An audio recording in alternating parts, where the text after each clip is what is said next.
Hey guys, welcome back to Trad Rod and Custom. This week there's a fire down at the house. Nah, I'm just kidding. Working on this old fire truck that's been converted into a ramp truck. We're going to add a few inches to the back so he can fit his 1932 Ford school bus on the back of this thing. We're also going to do some cosmetic fuel tank covers. Hope you guys enjoy. Let's get into it.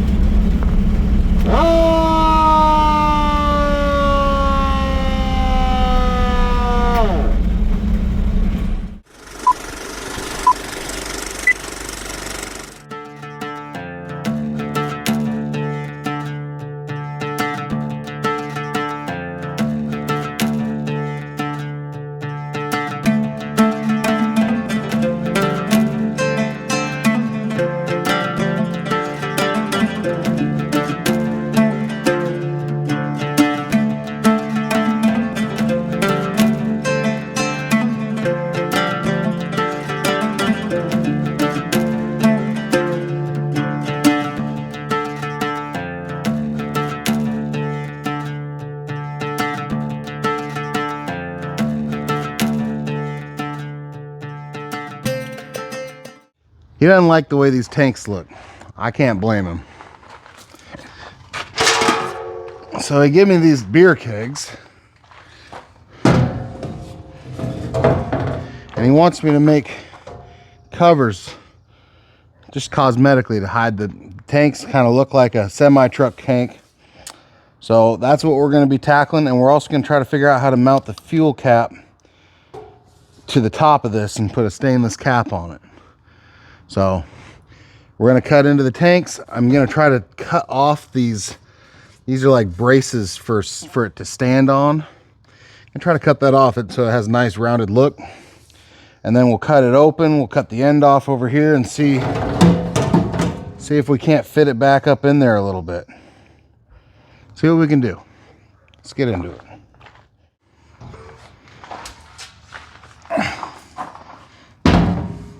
This is welded on here. It's machine welded. It's one smooth bead. I'm gonna try to cut that off.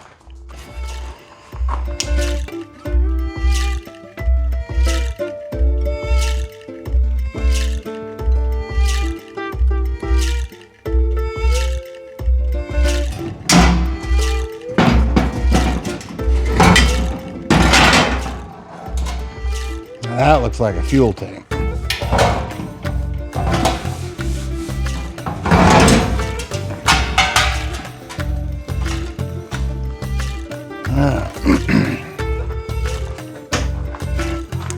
Got to make sure there's no beer in here.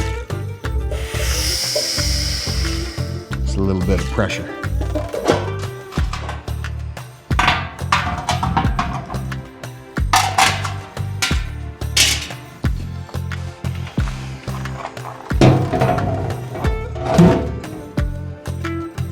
We want this face to fit right behind here.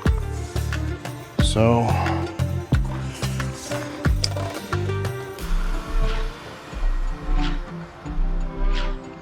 4.5 inches.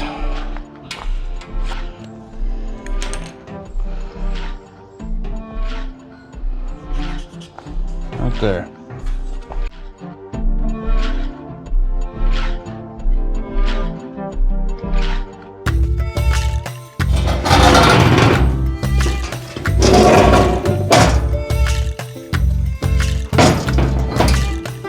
Do that. Hey, look, beer.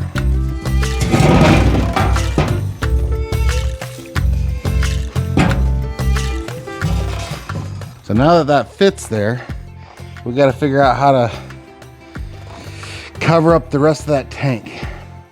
So I called the customer, John. We talked about it, and there's a few options. We could notch into the corner of this to set it in further.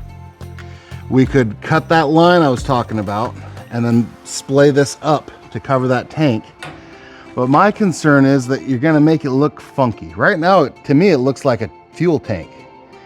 So my thought was, and John agreed with me, is that we just make a piece of sheet metal that goes back there, paint it black to cover up the old tank, and then just have this thing bolted down there. We'll put a stainless cap on this. Bob's your auntie or uncle. It's 2025. You tell me. Does he know? Does Bob know? I don't know. That's the plan. Let's make it happen.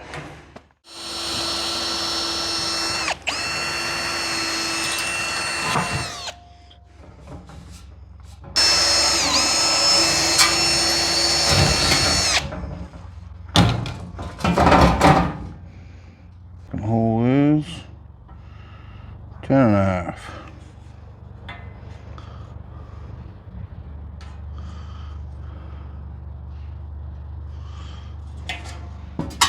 Alright.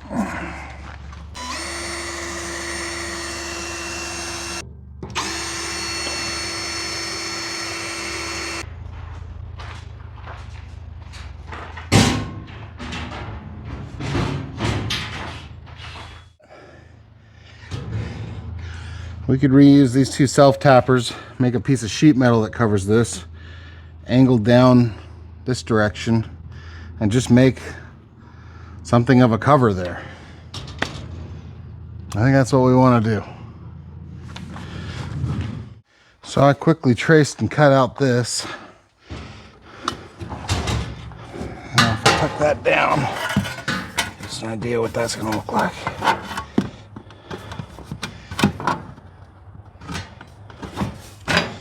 Okay. It's close. I think I'm going to take just a little bit more off of that side over there.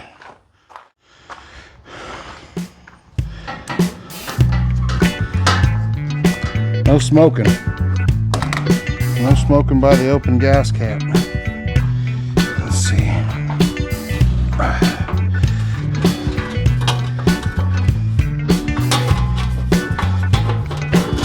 How's that suit you? Suits me just fine. I think that looks good. Get this. Find our hole here. Right.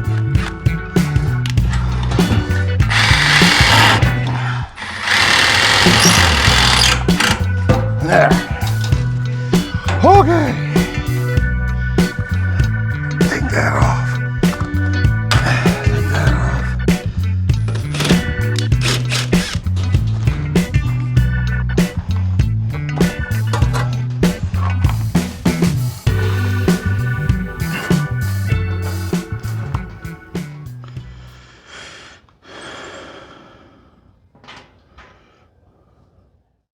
Put a nice stainless cap on there.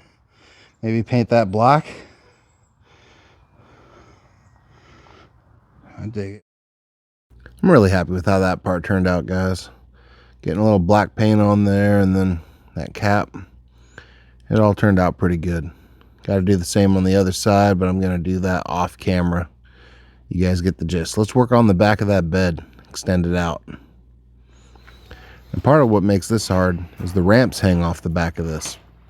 We're going to extend the bed out the same length as the hitch, and that should buy us enough room to fit that 32 Ford school bus on there.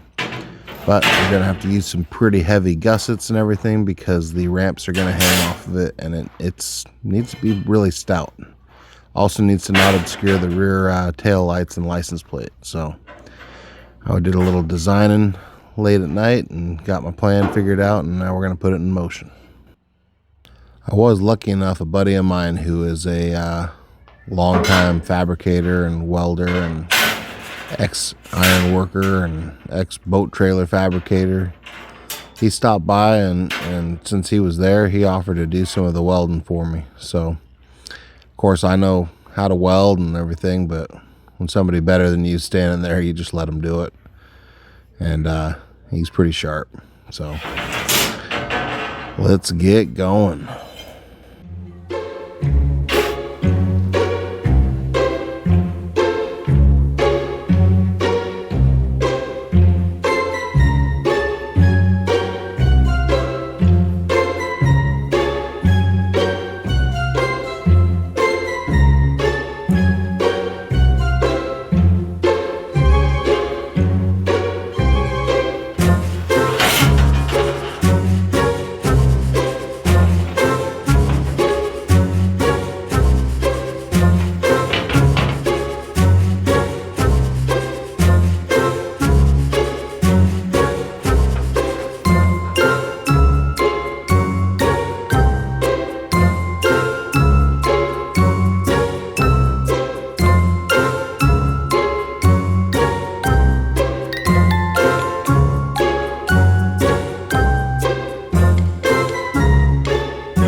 So now I'm laying out the gussets using 1/4-inch plate for all the vertical gussets, except the ones on the inside edges. Those will be out of the diamond plate.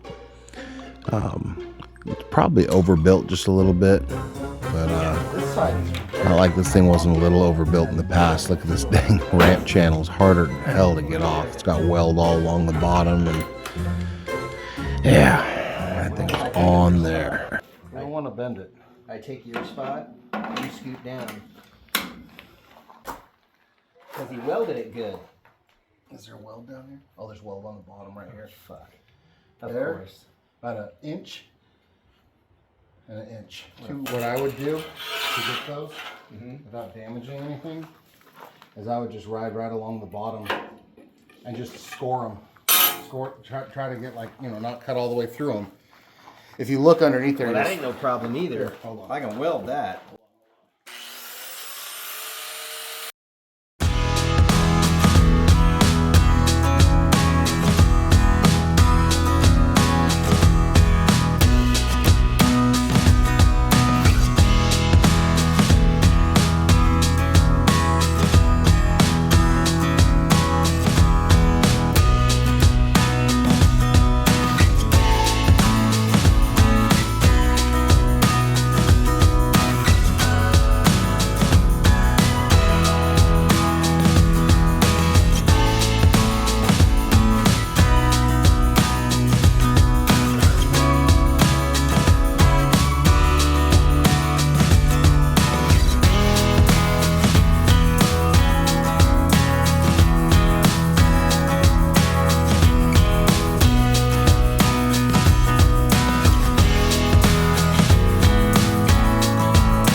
Another nice thing about having a really experienced buddy come out and use your welder is he gets it dialed in really nice.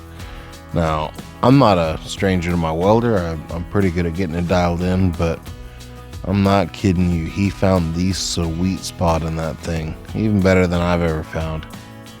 In fact, I have been using it on the same settings for sheet metal work, and it's sizzling bacon, baby. Sounds great. Works great. I'm really happy.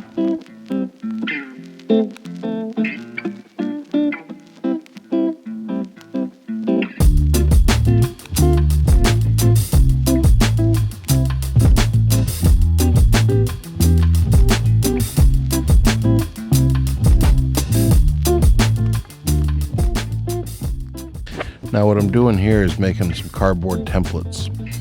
We cut some old eyes off of the bed here that I think were used to hold older ramps on. And because we cut them off, I was able to in-hang this inner gusset, just make it a little stronger. It's also out of 3/16 plate, so I wanted it to just have a lot of good anchor points on it. So that's what we were doing. We got her all set up and dialed in. Getting all these gussets on, then we'll drop some plate on top.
We got the plate on.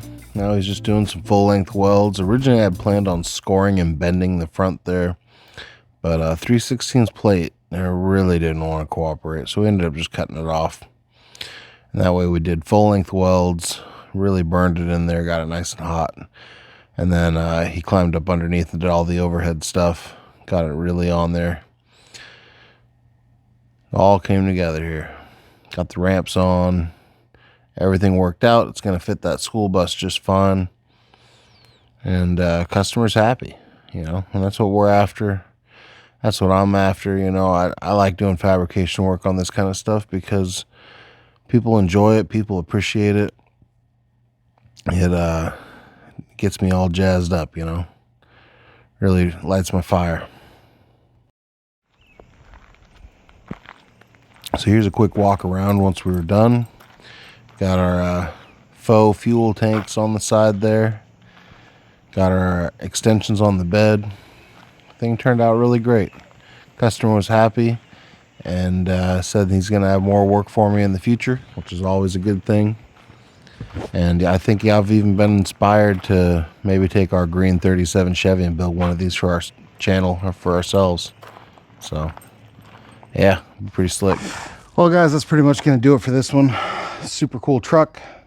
Appreciate John for entrusting it with me, and fun projects, you know. It's going to be neat when he gets his 32 Ford school bus up on the back of this thing. That's what those extensions were all about, if you didn't catch that earlier on. But yeah, no, it was a fun project. I'm going to wrap up the other side with the whole keg thing. I can move a lot faster off camera, of course. So appreciate you guys watching. Hit that thumbs up down there, subscribe. It's free. Give me a holler in the comments if you're interested in any of the channel shirts. I showed those in the last video, and the buy me a coffee links down there as well. Appreciate you watching. Later, guys.